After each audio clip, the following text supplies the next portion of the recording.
Hi friends, welcome back to our channel. నేను మీ శ్యామల.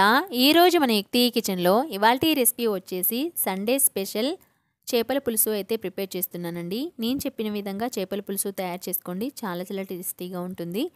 ఇక్కడ మేము 1 కేజీ వరకు ఫిష్ని అయితే తీసుకొచ్చుకున్నాము. సాల్ట్ వేసి 2 సార్లు కడిగి పక్కన పెట్టేసుకోండి. ఇప్పుడు స్టవ్ ఆన్ చేసుకొని స్టవ్ మీద ప్యాన్ పెట్టేసుకొని అందులోకి 3 టేబుల్ స్పూన్ల వరకు ఆయిల్ వేసుకొని ఆయిల్ హీట్ అయిన తర్వాత పచ్చిమిర్చి తరుగు, అలాగే పచ్చిమిర్చి వేగిపోయిన తర్వాత ఉల్లిగడ్డ తరుగును కూడా వేసేసుకొని చక్కగా కలుపుతూ వేగనివ్వండి.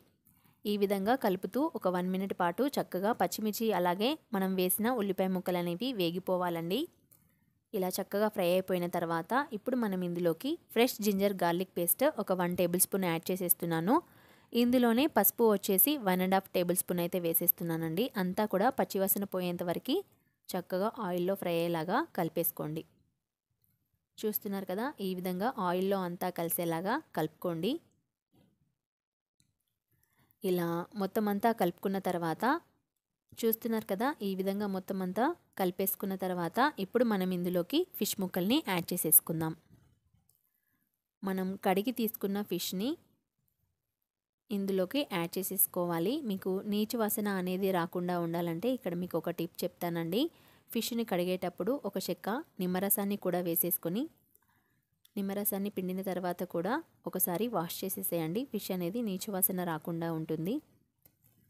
ఈ విధంగా ఫిష్ ముక్కలన్నింటినీ కూడా యాడ్ చేసేసిన తర్వాత గరిటెతో ఒకసారి అంతా కూడా కలిపేసుకోండి. ఇక్కడ నేను కలిపిన తర్వాత చూపిస్తున్నాను చూడండి. ఈ విధంగా కలిపేసి మూత పెట్టి వదిలేసేయండి. ఇప్పుడు ఒక మిక్సీ జార్లో ముందుగానే స్టవ్ మీద ఉడికించానండి 2 ఆనియన్స్ని. దానిపైన పొట్టు తీసేసి ఇలా కట్ చేసుకొని మిక్సీ జార్లో వేసుకొని మూత పెట్టి ఒకసారి మిక్సీ పట్టుకోండి. ఇలా మిక్సీ పట్టిన దాన్ని పక్కన పెట్టేసుకోండి.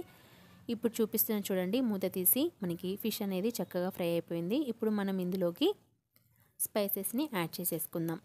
ముందుగా మీ స్పైసీనెస్కి తగ్గట్టుగా రెడ్ చిల్లీ పౌడర్ని వేసేసుకోండి. నేనైతే ఒక 1.5 టేబుల్ స్పూన్ వరకు యాడ్ చేసేస్తున్నాను. ఇందులోనే సాల్ట్ కూడా యాడ్ చేసేసుకోండి. రుచికి సరిపడా సాల్ట్ ఇప్పుడే వేసేసుకోండి. ఇక్కడ చూపిస్తున్నాను చూడండి, ఇందాక మిక్సీ పట్టాను కదా ఉల్లిగడ్డ పేస్ట్, అది కూడా యాడ్ చేసేసాను. అలాగే చింతపండు రసాన్ని మీ పులుపుని చూసుకొని యాడ్ చేసేసుకోండి. నేనైతే ఒక నిమ్మకాయ సైజ్ అంతా తీసుకున్నాను చింతపండు. అలాగే పులుపుని అడ్జస్ట్ చేసుకుంటూ వాటర్ని కూడా యాడ్ చేసేసుకోండి. ఈ విధంగా అన్నీ కూడా యాడ్ చేసిన తర్వాత ఈ విధంగా గరిటెతో మొత్తం అంతా కదపకూడదండి. మనం కర్రీస్ లాగా కలపకూడదు. ఫిష్ని జస్ట్ అలా మధ్యలో స్పూన్ని గుచ్చుతూ జస్ట్ అలా అటు ఇటు ఫిష్ ముక్కలన్నీ కూడా మనం వేసిన కారం పొడి అలాగే సాల్ట్ కరిగేలాగా అందులో కలిసేలాగా ఈ విధంగా కలుపుకోవాలి. మనం ఫిష్ని అటు ఇటు కదపడం వలన ఫిష్ పీసెస్ అనేవి విరిగిపోతాయండి. సో బాగా కలపకూడదు. జస్ట్ అలా స్పూన్ని ఇలా గుచ్చుతూ అటు ఇటు అంటే మనకి కారం అలాగే సాల్ట్ అనేది అందులో అంతా కలిసిపోతుంది సూప్లో. ఇక్కడ చూపిస్తున్నాను చూడండి, ఇలా అంతా కలుపుకున్న తర్వాత ఇప్పుడు మనం ఇందులోకి ఒక 1 టేబుల్ స్పూన్ వరకు మేతి జీలకర్ర పొడి అండి. ఫిష్ పులుసుకి ఎప్పుడైనా మేతి జీలకర్ర పొడి మస్ట్ అండ్ షుడ్ అండి. చాలా చాలా టేస్టీగా ఉంటుంది. ఆ ఫ్లేవర్తోనే మనకి ఫిష్ కర్రీ అనేది చాలా చాలా టేస్ట్ వస్తుంది. సో 1 టేబుల్ స్పూన్ మేతి జీలకర్ర పొడి యాడ్ చేసిన తర్వాత అంతా కూడా కలిపేసి మూత పెట్టి ఒక 2-3 నిమిషాల పాటు వదిలేసేయండి. 2-3 నిమిషాల తర్వాత చూపిస్తున్నాను చూడండి, మనకి ఆల్మోస్ట్ ఫిష్ అనేది ఉడుకుతుంది కూడా, ఆల్మోస్ట్ రెడీ అయిపోయినట్లే. సో ఈ విధంగా మరొకసారి కూడా కలిపేసుకొని మరొక 3-4 నిమిషాల పాటు వదిలేసేయండి. ఇప్పుడు మీడియం ఫ్లేమ్లోకి మార్చుకొని 3-4 నిమిషాల పాటు అలాగే వదిలేసేయండి. సో మనం ఫిష్ పులుసుని తయారు చేసేటప్పుడు మీడియం ఫ్లేమ్లో ఒక 3-4 నిమిషాల పాటు అలాగే సిమ్లో వదిలేసేయండి మూత పెట్టి. 3-4 నిమిషాల తర్వాత మూత తీసి చూపిస్తున్నాను చూడండి, ఆల్మోస్ట్ మన ఫిష్ కర్రీ అనేది రెడీ అయిపోయింది.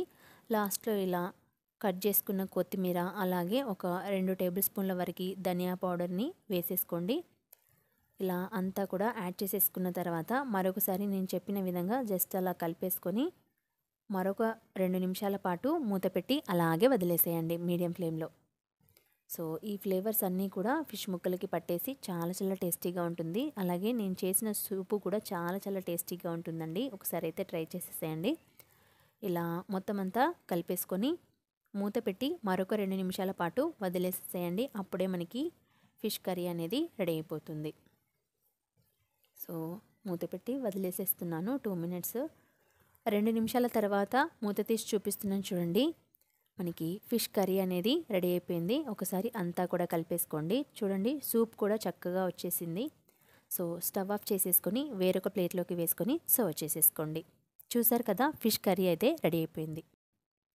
చూసారు కదండి ఇవాల్టి రెసిపీ ఫిష్ పులుసు ఎలా తయారు చేసుకోవాలో. ఈ రెసిపీ కనుక మీకు నచ్చినట్లయితే మీ ఫ్రెండ్స్కి, రిలేటివ్స్కి షేర్ చేయడం అస్సలు మర్చిపోద్దు. అలాగే మీరు కూడా ఒకసారి ట్రై చేసి మీకు ఎలా కుదిరిందో కామెంట్ చేయండి.